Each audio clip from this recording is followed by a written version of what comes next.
Hello.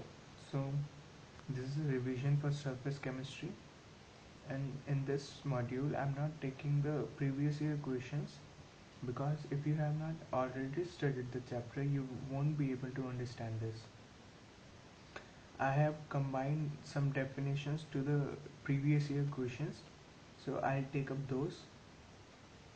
Okay, let's start. First, we have to understand what is adsorption.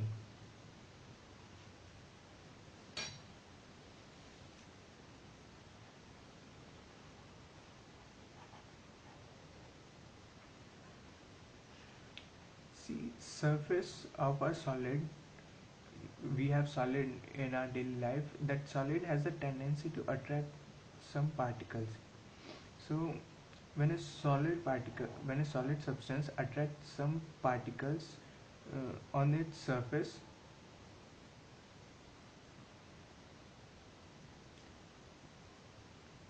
when they come into contact with the surface of solid, they stay there, and this is known as adsorption. So definition of adsorption may be phenomena of surface.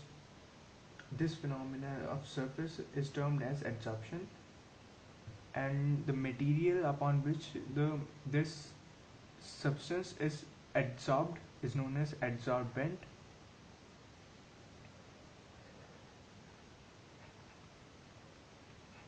and the particles which is adsorbed is known as adsorbate.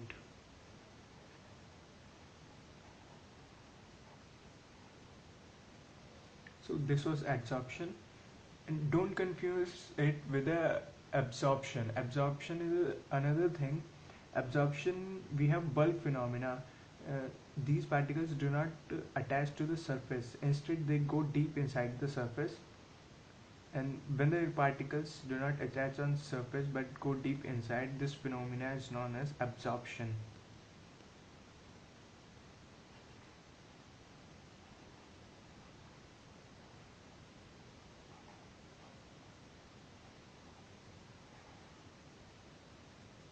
Okay, differences we can take about adsorption and absorption. Adsorption is a instantaneous process. When something comes, its solid directly attracts it in an instant of time. So it is instantaneous process.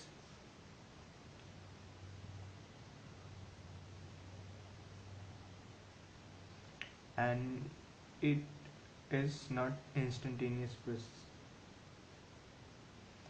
In this, something is absorbed deep inside it. So this may be instantaneous or may not be instantaneous.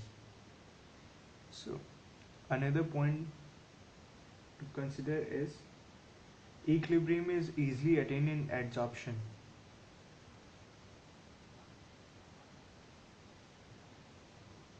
And in this, equilibrium takes time.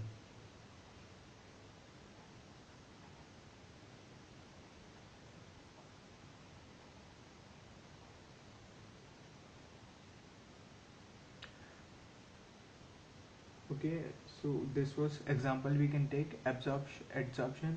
See, water vapors are adsorbed by silica gel but absorbed by anhydrous calcium chloride. So suppose these are water vapors in our atmosphere or in a compound or in a bucket container. So you drop here a silica gel.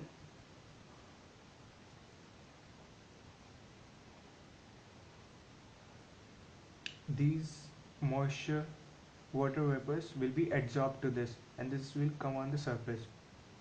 And if you place here anhydrous calcium chloride, these will get absorbed into this and will go deep inside. So this was adsorption and absorption.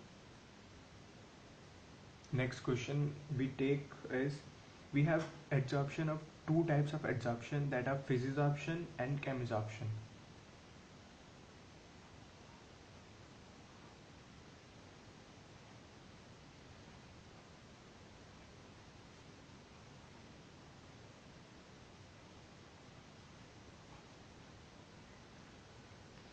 Physisorption is a type of physical adsorption, and chemisorption is a type of chemical adsorption. So, in physical adsorption, force between adsorbent and adsorbent molecules are very less force. I mean, van der Waals forces came into action when in case of physisorption. And in chemisorption, a type of chemical bond is made between the adsorbent and adsorbate. Adsorbent is the compound on which the molecules are getting adsorbed, and the adsorbate is that which is getting adsorbed. In physisorption, forces between adsorbate and adsorbent is very less. Van der Waals forces,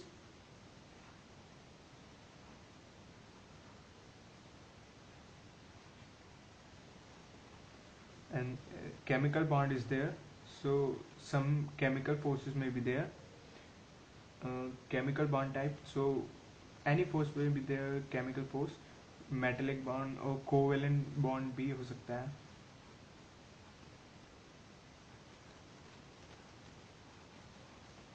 Covalent force we can say.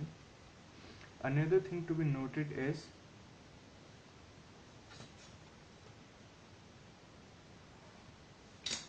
physisorption is a physical process, so it is reversible in nature.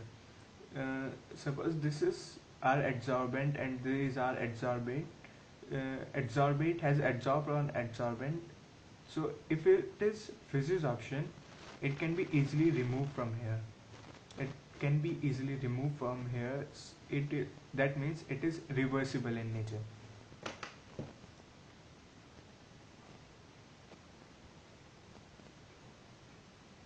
And if it is a chemical adsorption, that is chemisorption, chemical bonds cannot be broken so easily, so it is irreversible in nature. If some chemisorption happen, it will be difficult for you to remove the adsorbent from the surface of adsorbent, so it is irreversible in nature.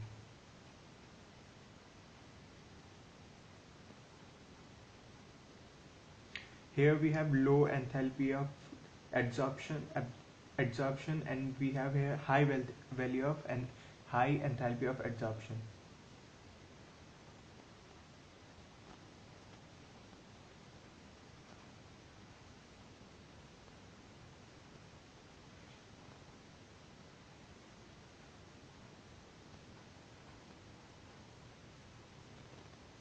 And it usually takes place at low temperature, and it usually takes place at high temperature.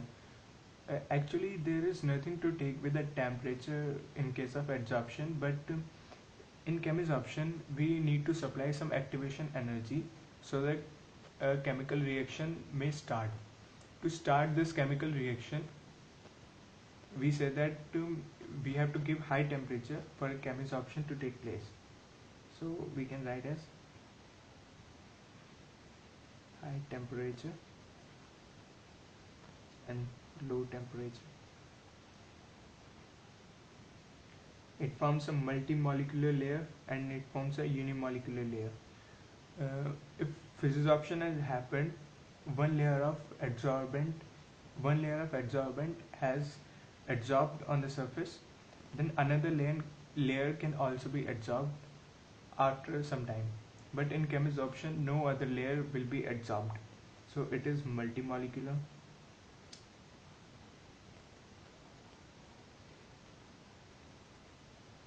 It is unimolecular.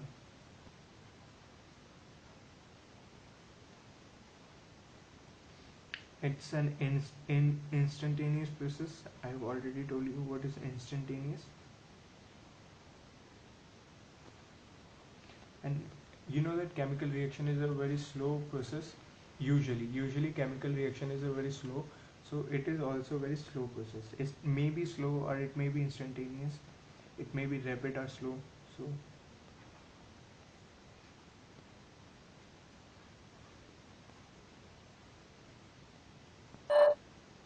okay, let's talk about the adsorption isotherms. So, secondly, take up is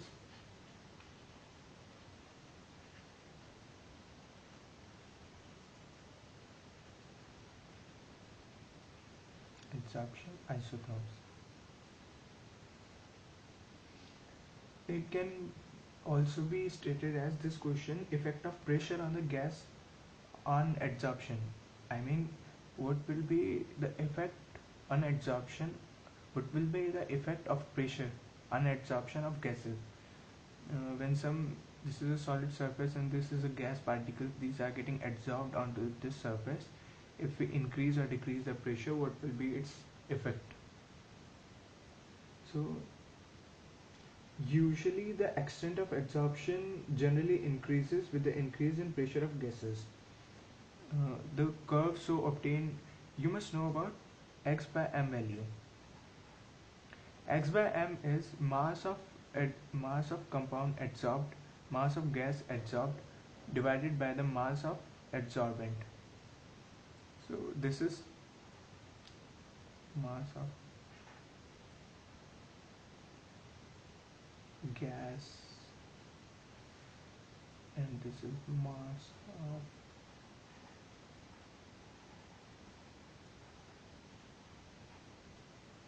if we plot a graph of temperature pressure versus x by m value, we get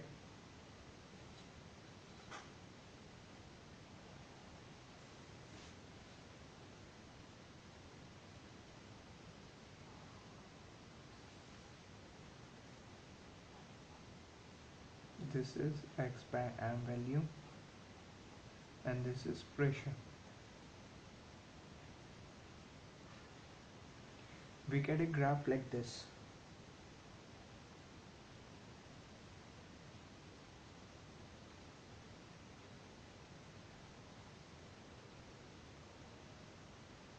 Can you think on your own what this is? So let's divide this graph into three parts. Let's divide this curve into three parts.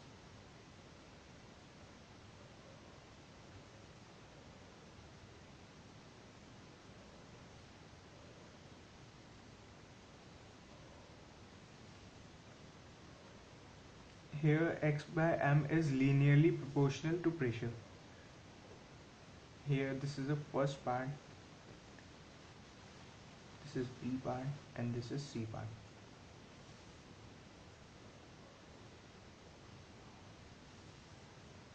In part A, x by m value is directly proportional to the pressure.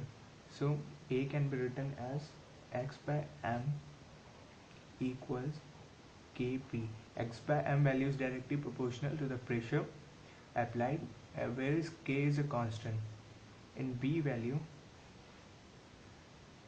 we say that x by m is directly proportional to K p raised to the power 1 by n. N may be any number and K is a constant. And in C part we see that x by m value has become constant. It is constant now. Now you increase pressure or decrease pressure, there will be no effect on x by m value on the adsorption. So x by m is directly proportional to the pressure raised to the power 0. No effect of pressure. It has become independent of pressure. So this curve we have plotted was x by m versus pressure. This is known as adsorption isotherm.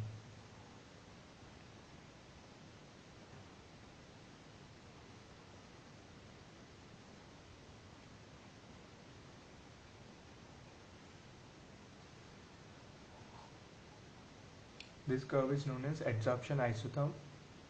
And let's take this B part where x by m is equals to K is a constant and x by m directly proportional to the pressure raised to the power 1 by n and maybe any number. Let's take up log on both sides, and we take log on both sides and solve the equation. Then the equation we get is log x by m equals log K added to 1 by n of log P. I have not solved this, I have directly written the equation, and we know an equation that says y equals mx plus c. Let's compare this equation and this equation we have obtained. So here log y by m log x by m is equal to y, and log k is constant, and 1 by n is m, that is slope, and x log p we have. Here c is intercept and m is slope.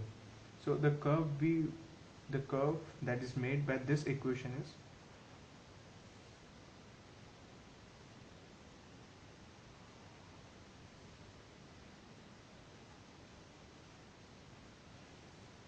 c. We have c as intercept. What is c in this equation? That is log k. So intercept c ln k is intercept, and log x by m, sorry, slope we take later. Log p is x. So this is log p.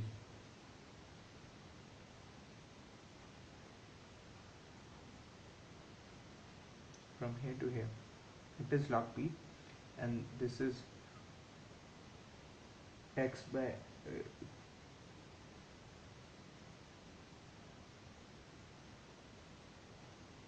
sorry, this is log x by m, and this is log p. This is x on the x-axis, and this is log x by m on the y-axis. So the graph obtained by this equation is this graph. Log x by m is still here, and the intercept we have here log k, and this what will be the slope? Slope is this 1 by n. Compare it with this equation, you get m equals to 1 by n. The slope will be 1 by n. Slope is what? Tan theta equals 1 by n. And this curve obtained by this equation is known as Freundlich isotherm.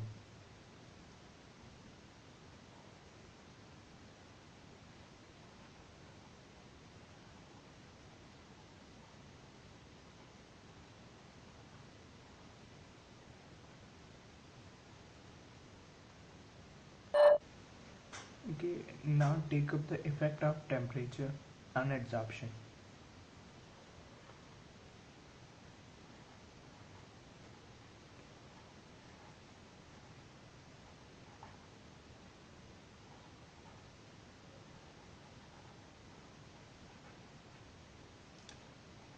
Last we took effect of pressure. Now we are taking the effect of temperature. We know that we have two type of adsorptions: physical adsorption and chemical adsorption. There are physisorption and chemisorption. According to Le Chatelier's principle, it is said that when we increase the temperature in an exothermic process, then reaction is carried in the backward direction. So adsorption is an exothermic process in which heat is released.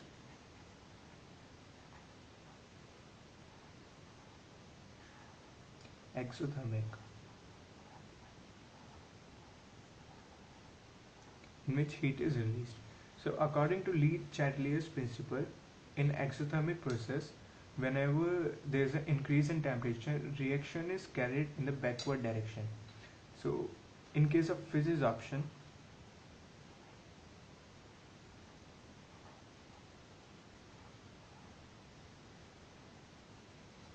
let's make a graph for that.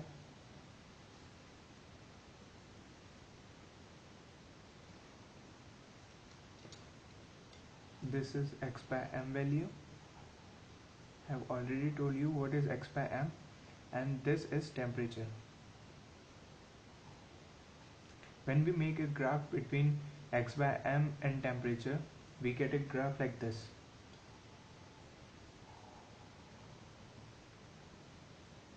And it is in total accordance with the Le Chatelier's principle that says in exothermic reaction, if we increase the temperature, reaction will carry in the backward direction.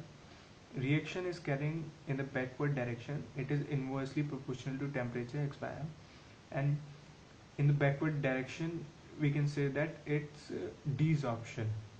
Desorption is happening when we, if we suppose something is adsorbed onto something, so if we want to desorb it, I've told you desorption. Desorption is opposite of adsorption. Opposite of adsorption. So if we increase the temperature, it will desorb. It will desorption will take place. And in case of chemisorption,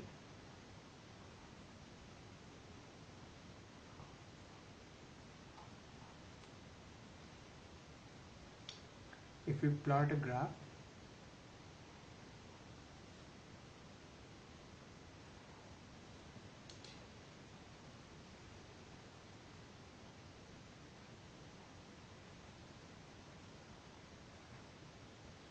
we get a graph like this.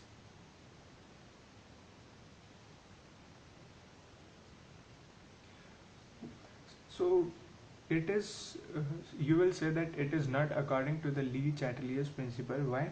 Because in this, on increasing the temperature, x by value is increasing.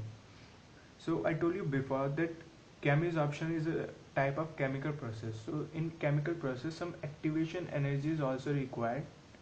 So when we increase the temperature, it takes the energy as an activation energy, carries the reaction, and the reaction goes in accordance. After this has you up to this mark, temperature has used to increase the activation energy as an activation energy, and now it will follow the Le-Chatelier's principle, and x by m value adsorption is inversely proportional to the increase in temperature. So this was effect of temperature on adsorption. Thank you. Okay, fourth we take colloids. Colloids, particles whose size is between 1 nanometer to 100 nanometer, we call them colloids.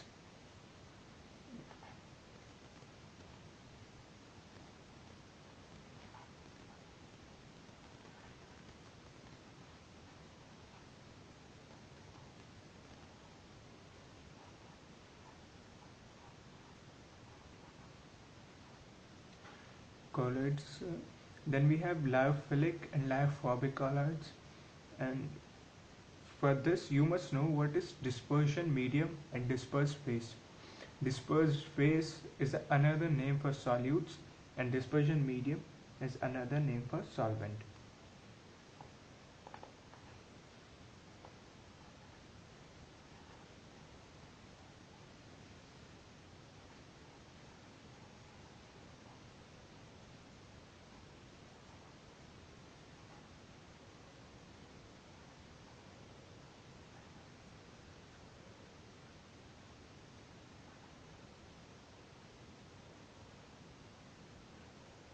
Okay.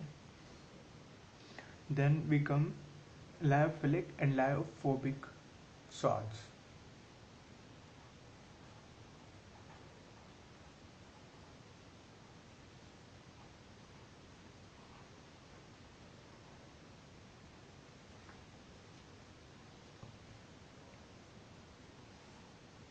Let's discuss what are. You must know when dispersion medium is water, these lyophilic and lyophobic is also known as hydrophilic and hydrophobic. As the name suggests, if it is philic, then it is water loving. Lyo means solvent and philic means loving, and lyo means solvent and phobic means repelling. So if it is lyophilic, it will be solvent loving. It is lyophobic, it will be solvent repelling. You must also know about the coagulation to study the characteristic. So coagulation is, suppose some colloidal particles are there, they aggregate, एक साथ आ जाते हैं वो, to form their size more than 100 nanometer, then these are known as suspension.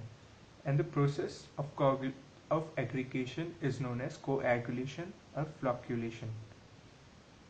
Where do we write? We'll write later. So since they are lyophilic, they are solvent loving, they will stay in solvent without any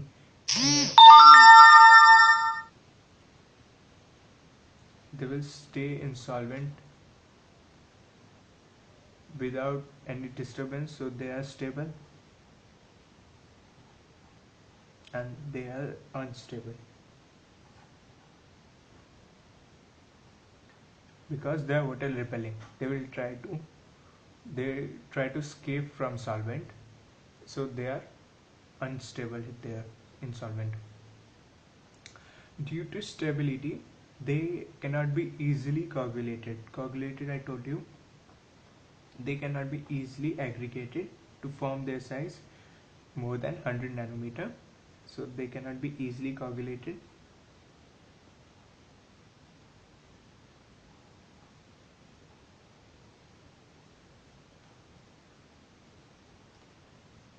And they themselves want to repel water.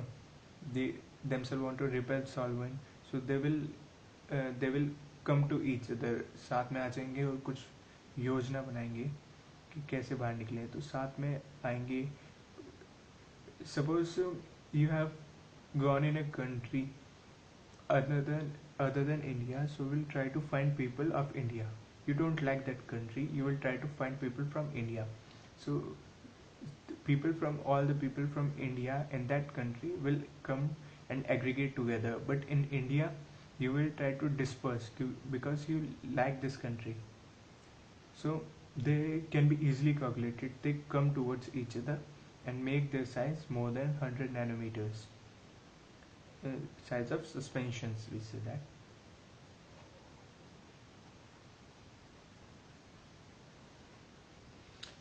So to coagulate Liophilus salts, we need some electrolytes.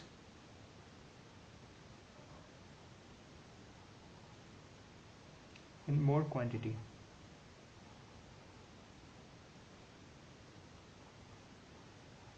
We need electrolytes in more quantity. Why? Because colloids particles have charge on them, and electrolytes also have charge on them. So when electrolyte is released in solution, it will colloid particles will attract the oppositely charged electrolytes, and they will aggregate to form to get coagulated. And in this, they themselves want to coagulate.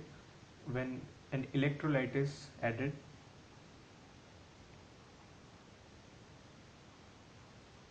only a small amount of electrolyte will be required to coagulate them.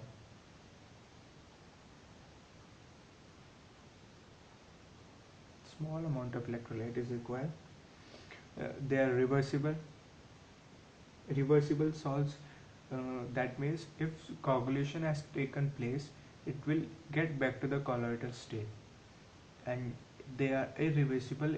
They want to coagulate. If coagulation has taken place, they do not want to come back. So they are irreversible.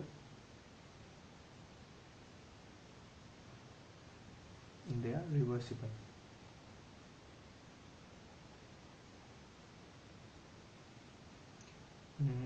These particles are generally neutral, and these particles are generally charged. Because they are generally neutral, that's why also they are stable. Generally neutral, not all the ones are neutral. Generally neutral. They are charged. They are formed by organic substances, and they are formed by inorganic substances.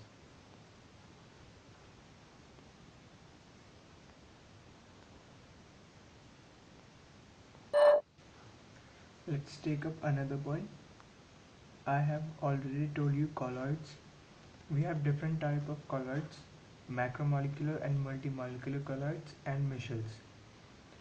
There's nothing to discuss about the multimolecular and macromolecular colloids, but in Michels we want to discuss. I'll read out the points for multimolecular and macromolecular colloids.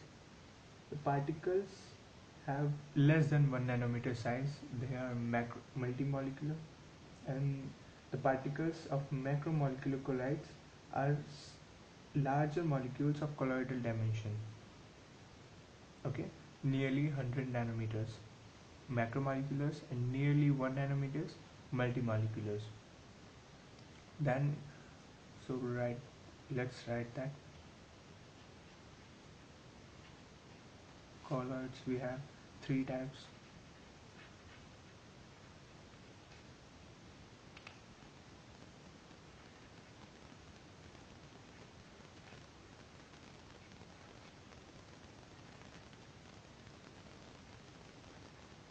This is micelles. So what are micelles? See, these multimolecular macromolecular colloids can work at high temperature, high concentration as well as low concentration. Their work will be same.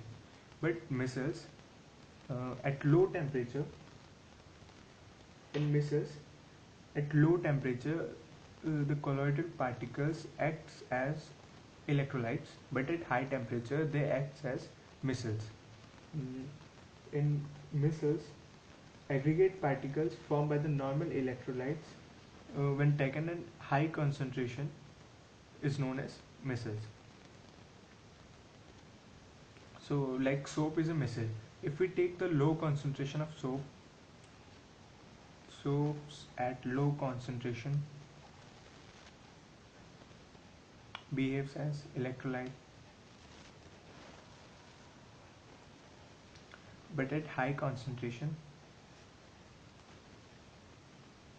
it behaves as micelle.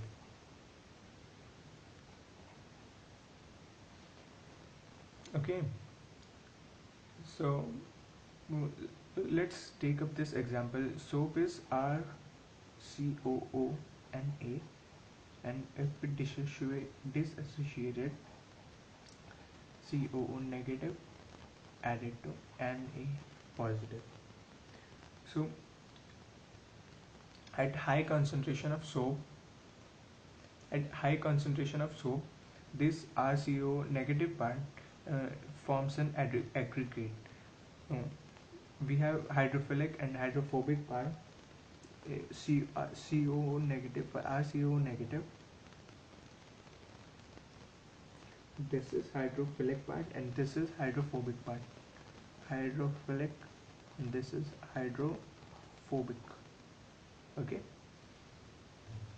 So this hydrophobic part will get away from water and will form an aggregate. I already told you hydrophobic, that lyophobic, they try to coagulate themselves. They will try to coagulate themselves and they aggregate together to get coagulated. So these get coagulated this way.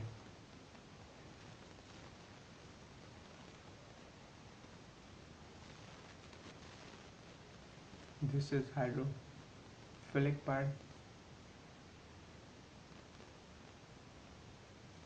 and this whole content what is formed by the aggregation of lyophobic is known as micelle.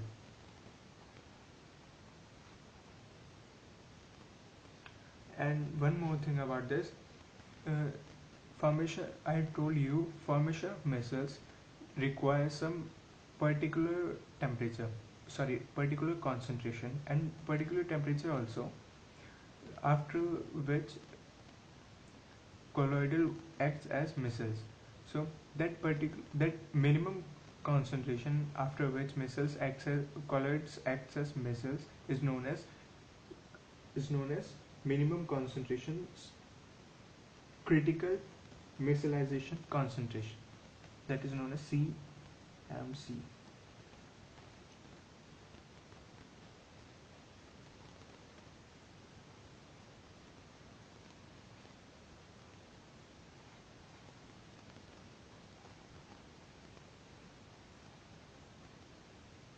That is critical micellization concentration, after which colloidal starts acting as micelles, and the certain minimum temperature after which colloidal solutions acts as micelles is known as Kraft temperature.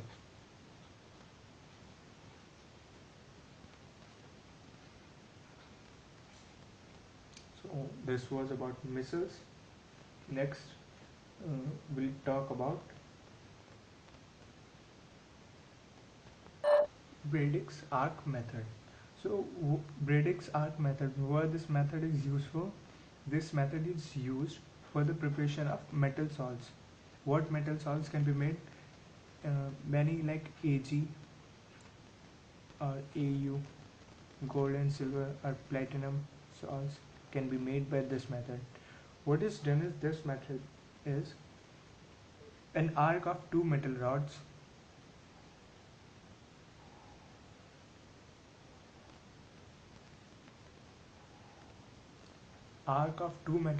is taken in a dispersion medium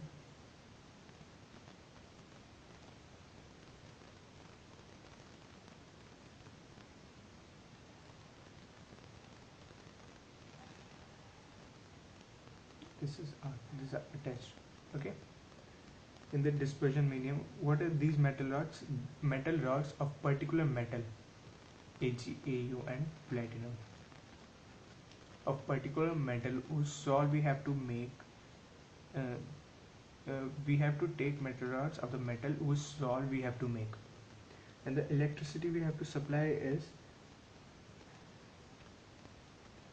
10 ampere current and 100 to 300 volts. 10 ampere current and 100 to 300 volts voltage. So, and it is also taken in a container with solid ice.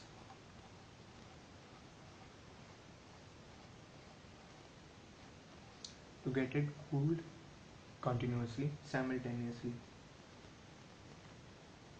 The teeny particles which are broken away from the rods would be dispersed in the liquid, that is dispersion medium. So this is dispersion medium, this is metal rods of which salt we have to make. When we apply the electricity, tiny particles from the medium will broke up, from the metal rods will broke up and will get into the dispersion medium. Dispersion medium I already told you, that is solvent. And a metal salt will be made. Okay, and this salt is kept cooled by taking ice around the container in which salt is. This is ice. Okay, let's talk about baptization. So in lyophobic salts I told you, suppose this is container, this is lyophobic salt. They aggregate together to form coagulation, to get coagulated. What is coagulation? Making of suspensions, turning into precipitates. Baptization is used to turn back this precipitate into the colloidal dimensions. So how will this precipitate will be turned into the colloidal dimension? This is salt here. Now add some electrolyte to it.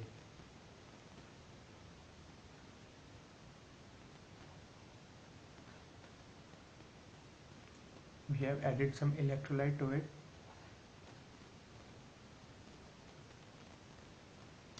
These electrolyte have some charges, and these precipitate particles also have some charges. So they will an amount of adequate amount of electrolyte is added. So in this participate, same charge, suppose this is positive, same charge electrolyte get accumulated to it. Due to the suppose huge amount of electrolyte has accumulated to the precipitate, due to the increased repulsion of similar charges, they have similar charges, they will try to repel each other, they will try to depart. So they depart, and there is no more precipitate, they dissolve in the solution, and this method is known as baptization.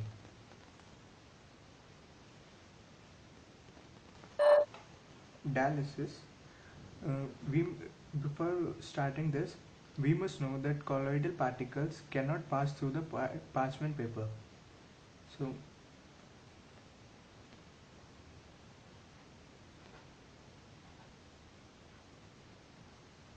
colloidal particles cannot pass through the parchment paper. We add electrolytes to the colloidal solution to get it uncoagulated or get it coagulated. But if they are present in adequate amount, that is okay. But if they are present in excess, how will you separate them? So dialysis is used for that purpose. And nothing but a bag of parchment paper is taken.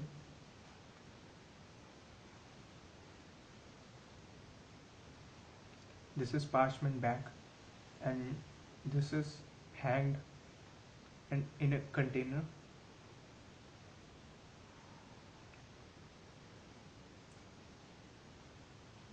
With a flow of water.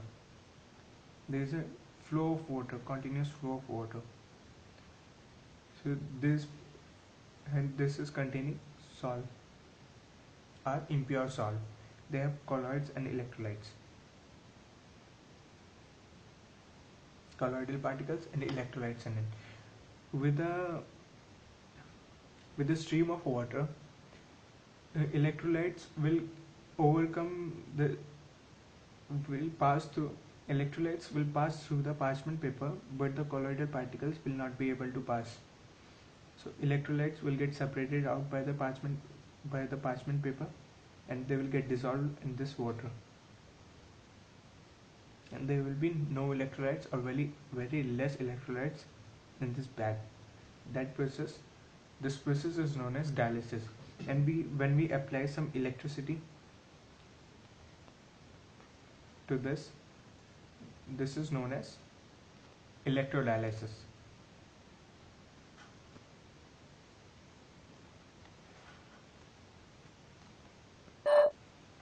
We have another thing, that is electrophoresis.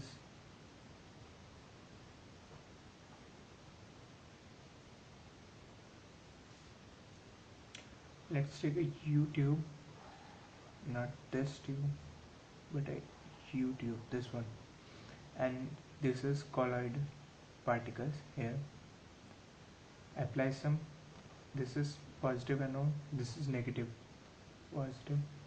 That means we have applied the electricity through the solution, that is colloidal solution. So we know that colloidal particles have some charge. This is positive, this is negative. Based upon the charge that colloidal particles have, either positive or negative, they will get attracted to the opposite charged electrodes. And suppose this is positively charged colloidal solution, they will get attracted to the negatively charged anode. And this movement of colloidal particles by applying electric field is known as electrophoresis. Okay, let's take Brownian movement.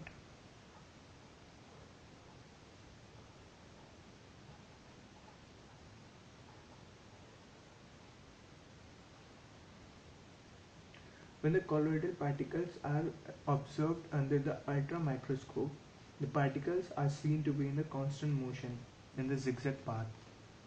And suppose these are colloids. This is colloidal solution. We see it from the microscope. When we see it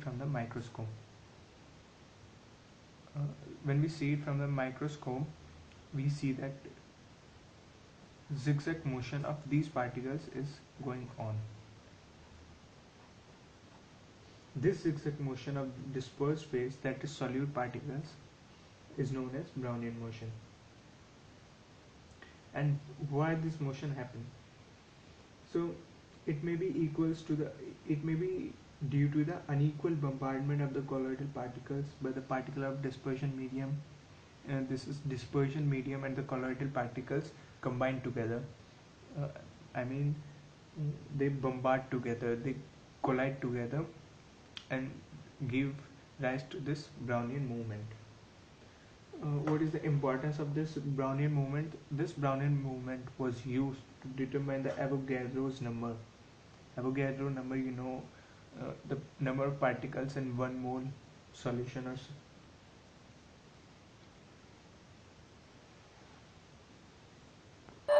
Let's talk about emulsions.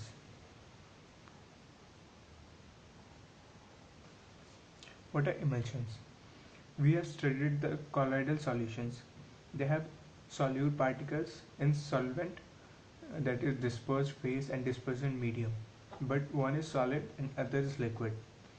In emulsions, both the solvent and the solute are in liquid state. We have two types of emulsions, that is oil and liquid, and liquid in sorry water and liquid, and water in oil and oil in water.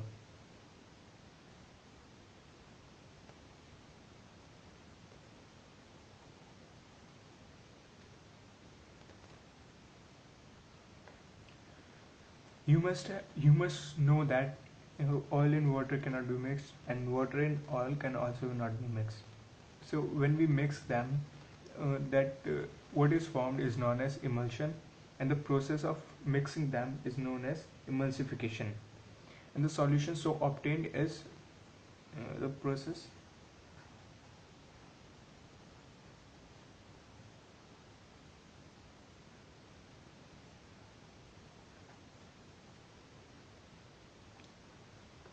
Emulsification process. This is known as emulsification process, and you know that oil in water or water in oil emulsions are very unstable. They do not combine together. They repel each other. Oil repel water and water repel oil. So they are stabilized. They are stabilized by the stabilizing agents.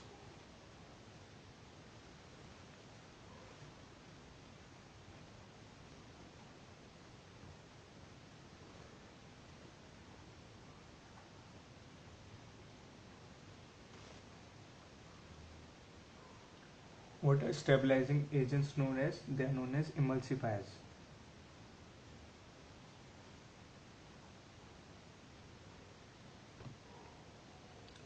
So oil in water emulsion and water in oil, we can determine whether it is a oil in water emulsion or water in oil emulsion. How? We add water to the emulsion. If it has become diluted, if addition of water has diluted the emulsion, then it is water in oil, and if it has become concentrated, that it is oil in water. Sorry, opposite to what I said. If dilution has taken place, it is oil in water, and if it is concentrated, that water in oil.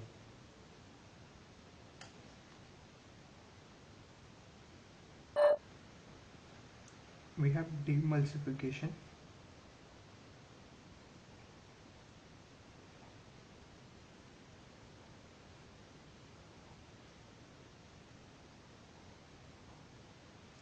What is demulsification? Demulsification is the process of breaking of emulsion into its constituent particles. Suppose water plus oil emulsion is there. We demulsify it, that it will be broken into water and oil. The process we choose for this for this separation is known as demulsification. Okay, catalyst. What is a catalyst? Catalyst is a substance that alters the rate of a reaction without getting consumed itself. So it actually changes the rate of reaction, and the phenomena is known as catalysis. Reaction changes rate of reaction, and phenomena is catalysis. How how does a catalyst do that? It increases or decreases down the activation energy required to get the chemical reaction happen. It catalyst.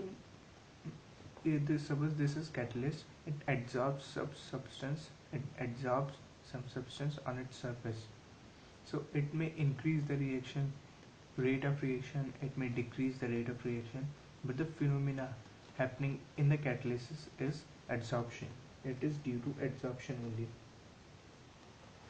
We have homogeneous catalyst and homogeneous catalysis and heterogeneous catalysis. But before that, we have poisons and promoters. The catalyst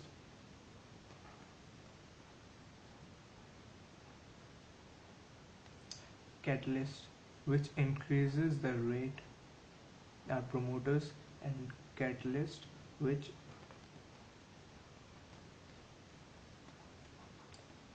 decreases the rate are known as poisons. So we have catalyst that changes, that alters the rate of reaction. The phenomena is known as catalysis. How does it do that? By the process of adsorption. We have two types of catalyst: poisons and promoters. Promoters increases the rate of reaction, poisons decreases the rate of reaction.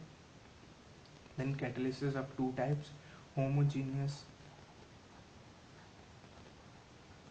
and heterogeneous. How does they differ? Homogeneous is when the catalyst and the reactants are in same phase, and when the catalyst and the reactants are in different phase, then heterogeneous, and when in same phase they are homogeneous catalyst. And then we have activity, selectivity.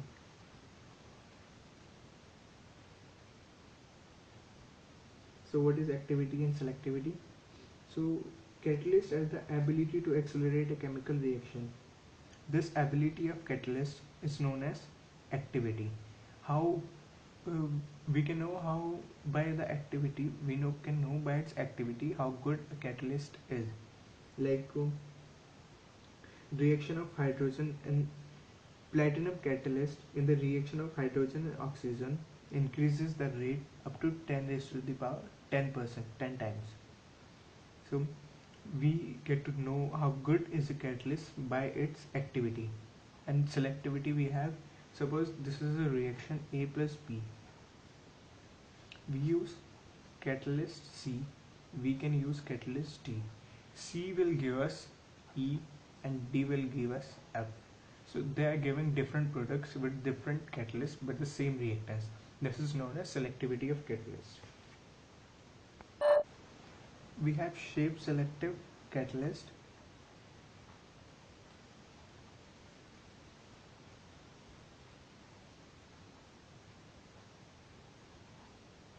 So what are they? When a catalytic reaction depends upon the pore structure of the catalyst and size of the reactant and the product molecules, then it is called as shape selective catalysis.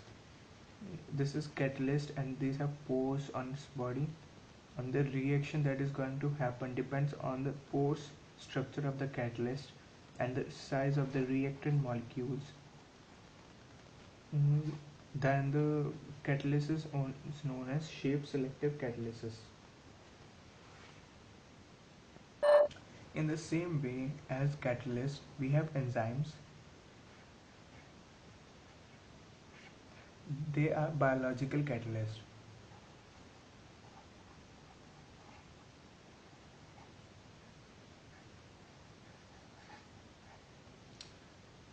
Enormous amount of reactions are taking place in the bodies, in our bodies, and in the bodies of plants and animals. So without enzymes, even the digestion of food particles in your stomach would take huge amount of years. But it is biological catalysts that are enzymes that the digestion takes place in a very short time. These are nitrogenous compounds. They are usually proteins, but they may or they may not be proteins. It is not necessary condition.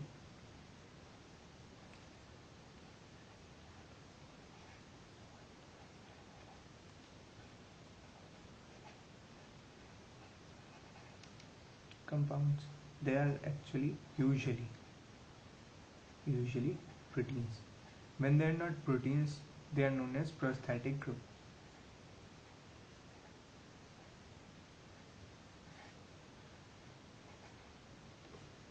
When they are not protein, they are known as prosthetic group. And the reaction of the work of enzyme can be increased by some substances. These substances are known as coenzymes. These are the substances that increases. See, enzymes acts as a catalyst, and promoters increases the working of a catalyst. Similarly, coenzymes increases the working of enzymes, and prohibitors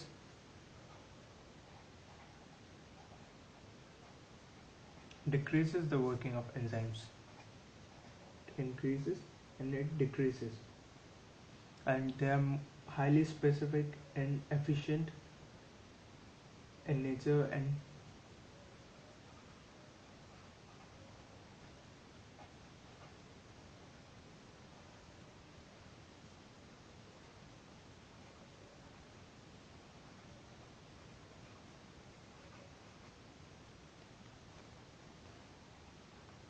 they are highly specific and highly efficient, and they work well at optimum level of pH and temperature. So this was all about catalyst. Okay, some points. These are taken from your previous year questions, which I have not explained in the previous questions. I'll take up this. Finely divided substance. That means if you want to increase the rate of the adsorption, then you increase the surface area of adsorbent. How can you do that?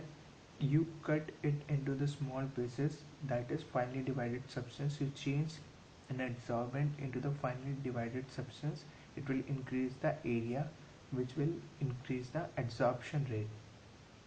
Okay, then we have desorption. Desorption, I told you, desorption is opposite of adsorption. Some particles are adsorbed onto this is adsorption, and these particles are removed, then it is desorption. Then we have adsorption. Adsorption is exothermic process. That means heat is released. Heat is released, that means delta H is always negative, and the gas is adsorbed on the surface. That means entropy of gas is decreased. When entropy of gas is decreased, that means delta S is also negative. And if they both are negative, delta G will also be negative. Gibbs free energy has to be negative. Okay, application of adsorption. Production of high vacuum. Suppose this is your container in which you want to produce high vacuum. Drop here some adsorbent that will absorb all the moisture present in the container, like silica gel will absorb all the moisture present in the container, and it will produce high vacuum for you. Then we have flotation process. This process is used to concentration of ores, that is used for the concentration of ore. Which ore? Sulfide ore. This is liquid here, and you add some oil in it. Oil is oil, you can add some oil in it. Then we have to differentiate between some particles, suppose electrolyte and colloidal particles. So suppose dirt and colloidal particles, some impurity. The impurity will attract the water. The impurity will attract the water and precipitate it here. But the metal, we have to concentrate. We have to concentrate the metal, which we have to concentrate will attract to the oil here, and the froth will be formed on the surface. This froth will be taken out from the container, and in another container it is placed. Then it is made to dry up. When it is dried, we get the metal, concentrated ore. Then we have zeolites.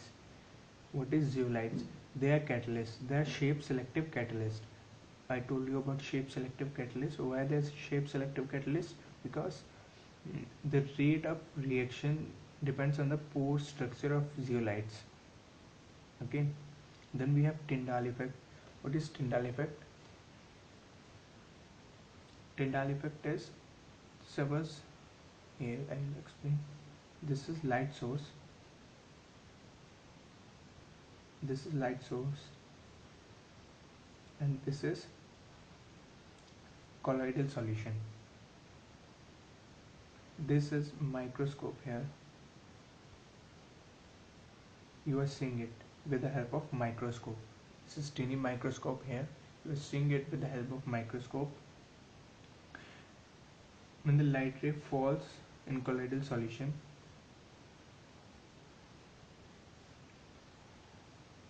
you see it from perpendicular to the path of light ray. When you see it perpendicular to the path of light ray, you see bluish color. Why you see bluish color? Due to the scattering of light by the colloidal particles. And this whole phenomena is known as Tyndall effect. Why?